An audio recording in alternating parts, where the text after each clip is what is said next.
Baik, Assalamualaikum warahmatullahi wabarakatuh. Kita masuk materi berikutnya, yaitu teori perkembangan sosial dan moral. Nah, sebelumnya kita akan masuk materi mengenai teori perkembangan sosial. Apa itu perkembangan sosial? Menurut Harlock, perkembangan sosial adalah kemampuan berperilaku yang sesuai dengan tuntutan sosial.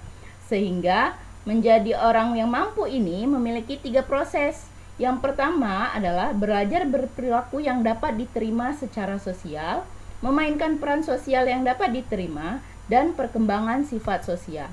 Sedangkan menurut Ahmad Susanto, perkembangan sosial adalah pencapaian kematangan dalam hubungan sosial.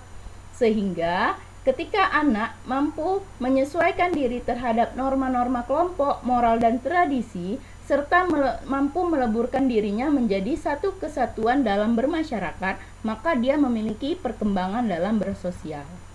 Sehingga perkembangan sosial biasanya dimaksudkan sebagai perkembangan tingkah laku anak dalam menyesuaikan diri dengan aturan-aturan yang berlaku di dalam masyarakat dimanapun anak itu berada.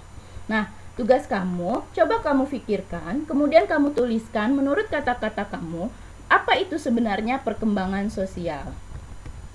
Pada perkembangan sosial ada beberapa tahapan.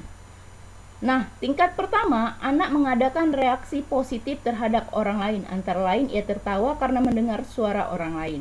Ini tingkatan pertama, biasanya anak dari mulai lahir hingga 6 bulan atau lebih. Jadi ketika dia mendengar suara ibunya, dia akan tersenyum. Ketika dia mendengar suara ayahnya, dia akan tertawa. Ini masih perkembangan sosial tahap pertama, masih di keadaan bayi. Tingkatan kedua adalah adanya rasa bangga dan segan yang terpancar dalam gerakan dan mimiknya jika anak tersebut dapat mengulanginya. Nah, ini ketika anak mampu mengulangi apa yang dilakukan orang tuanya dan orang tuanya memujinya sehingga anak tersebut ada rasa bangganya. Nah, ini masih ada tingkatan kedua. Ini juga masih pada anak-anak, biasanya usia 2 tahunan. Nah, tahapan tingkatan ketiga, adanya timbul perasaan simpati, setuju, atau rasa antipati, tidak setuju, kepada orang lain, baik yang sudah dikenal ataupun belum. Misalnya, anak mampu mengatakan iya atau tidak terhadap apa yang diberitahukan orang lain. Nah, ini berarti anak sudah masuk pada tahapan tingkatan ketiga. Tingkatan keempat, anak menyadari akan pergaulannya dengan anggota keluarga, sehingga timbul keinginannya untuk ikut campur dalam gerakan dan lakunya. Nah, pada tingkatan keempat ini menunjukkan anak sudah mampu bersosial dengan keluarganya dengan mengikut campur atas semua yang terjadi di rumahnya. Nah, dari keempat tahapan ini jelas sekali ini adalah tahapan perkembangan sosial masih pada anak, belum sampai ke tahap sosial orang dewasa. Nah, beberapa bentuk tingkah laku sosial itu ada beberapa, yaitu yang pertama adanya pembangkangan atau negativisme. Tingkah laku ini terjadi akibat reaksi terhadap disiplin atau tuntutan orang tua, sehingga ketika semakin tinggi tuntutan, anak biasanya semakin membangkang. Ketiga, agresi atau agresif. Nah, ini terjadi karena ketika terjadi penyerangan balik bentuk fisik ketika anak dilakukan hal yang tidak menyenangkan pada dirinya. Yang ketiga, berselisih atau bertengkar. Hal ini biasanya terjadi karena anak tersinggung terhadap sifat sifat temannya, sehingga mereka akan berselisih hingga berkelahi. Yang keempat itu menggoda, yaitu bagian bentuk tingkah laku dari agresif, hanya bedanya kalau menggoda itu lebih ke mental, verbal, sehingga mengolok-olok, menjelek-jelekan. Sedangkan agresif tadi itu lebih ke fisik. Kemudian ada persaingan, yaitu keinginan untuk nampak lebih baik daripada yang lain.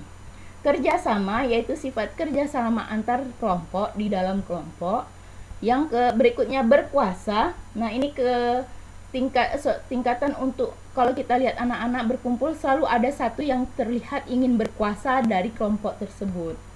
Kemudian ada simpati, yaitu sikap emosi yang mendorong individu untuk menarik perhatian, mau mendekati atau bekerja sama dengannya.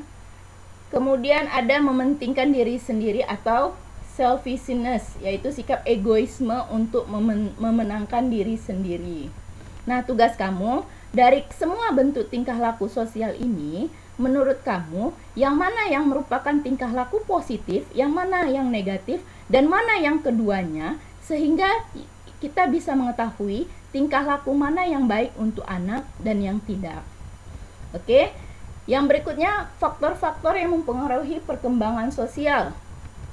Ada peranan keluarga terhadap perkembangan sosial, ada status sosial ekonomi, ada keutuhan keluarga, ada sikap dan kebiasaan orang tua, ada status anak, kemudian ada peranan sekolah, peranan lingkungan kerja, peranan lingkungan sosial, di bawahnya peranan lingkungan kerja.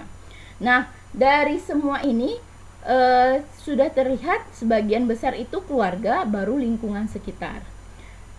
Pertanyaannya, menurut kamu dari A sampai H, manakah faktor yang paling dominan mempengaruhi perkembangan sosial anak?